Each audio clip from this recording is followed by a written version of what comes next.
बहुत खूब मौलाना तैयब साहब हजरात।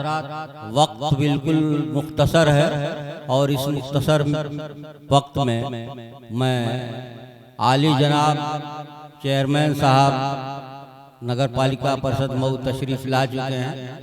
इनकी खूबी ये है कि इन्हें जब भी आवाज़ दीजिए हाजिर हो जाते हैं।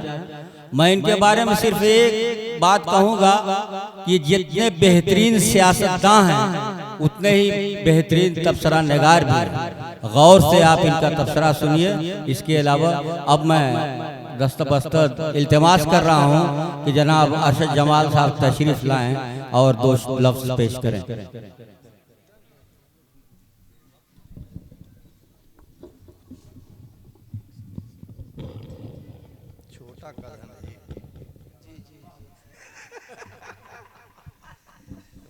कद की लंबाई नहीं अजमत फन का मयार, मेरे साये को न देखो जो बड़ा है मुझसे।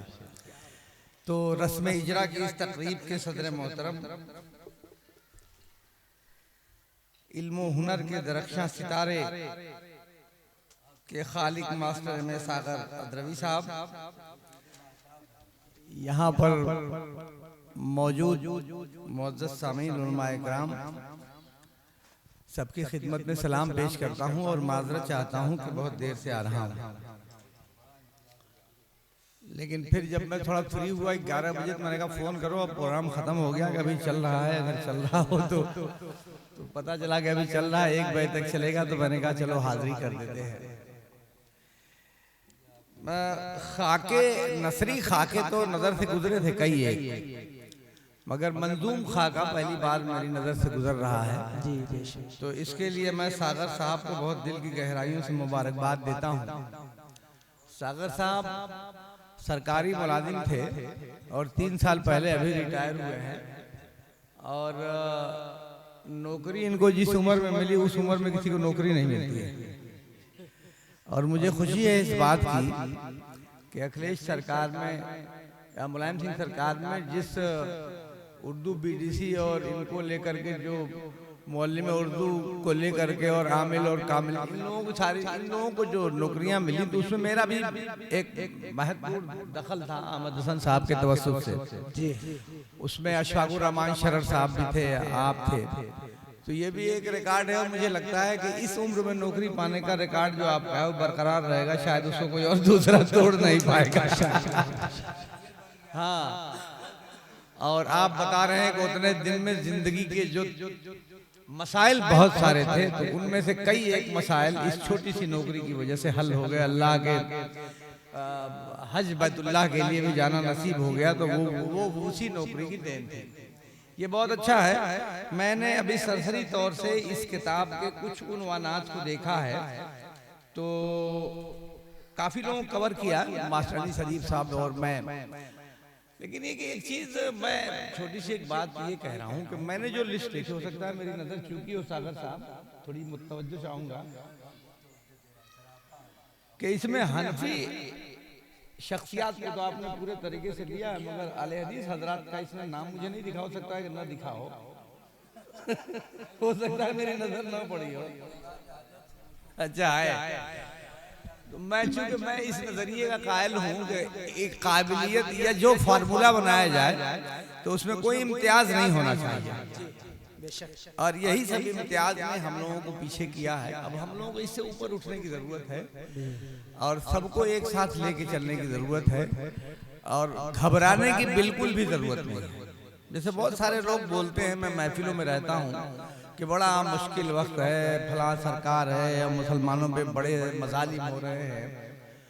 कुछ नहीं हो रहा है। आप खाली ये गौर करिए कि जब मुल्क आज़ाद नहीं था, अंग्रेज़ों के हाथ में मुल्क था, तो आज़ादी की जब जंग शुरू हुई तो कितने उलमाए किराम ने हमारी जान दी। क्या उससे मुश्किल समय है?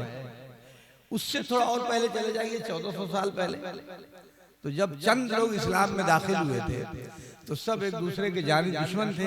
थोड़ी छोटी छोटी बातों पर लोगों की जिंदगियां खत्म कर दिया करते थे। उसमें खुद को महफूज भी रखना था, अपनी बका भी रखनी थी, और इस्लाम के फरोग के लिए काम भी करना था। तो इसका मतलब ये हुआ कि हम लोग कुछ मुश्किल, हमारा इरादा कमजोर है, हम कमजोर हैं और हम डरपोक हैं, ये है असल बात।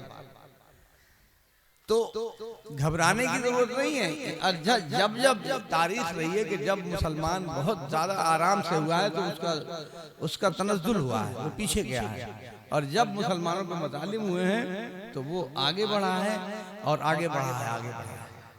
तो आज के हालात में कहीं घबराने की कोई जरूरत नहीं है।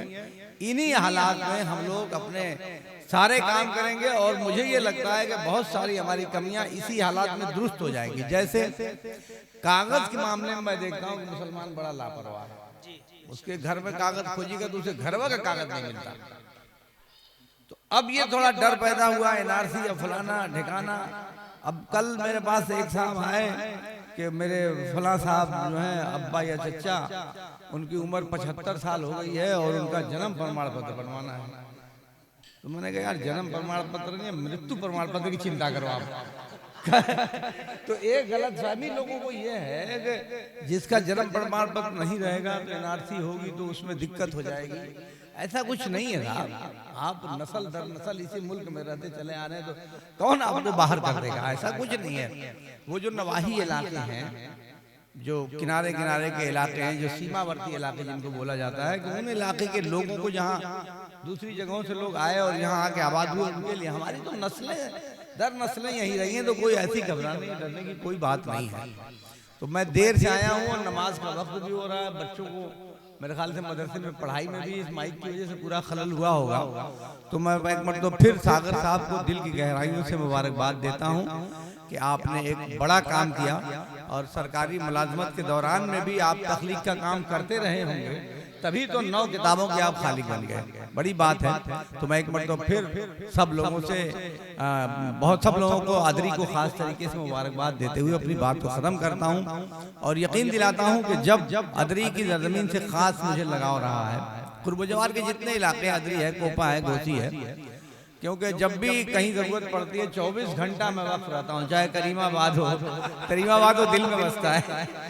हाँ, और सब लोग बहुत मोहब्बत भी करते हैं, तो इसलिए मेरी ख्वाहिश होती है किसी भी बहाने से इन लोगों के बीच में पहुंच जाऊं। कोई जवाब ढूंढना पड़ता है, कहीं शादी हुई, कहीं कोई प्रोग्राम हुआ, तो लेकिन मैं देर से आया, खैर कोई बात नहीं है, शिरकत हो गई और बाकी इलेक्ट्रॉनिक मीडिया का ज़माना है, बाकी मीडिया के तवज्जुह से लोगों तक बात पहुँचेगी।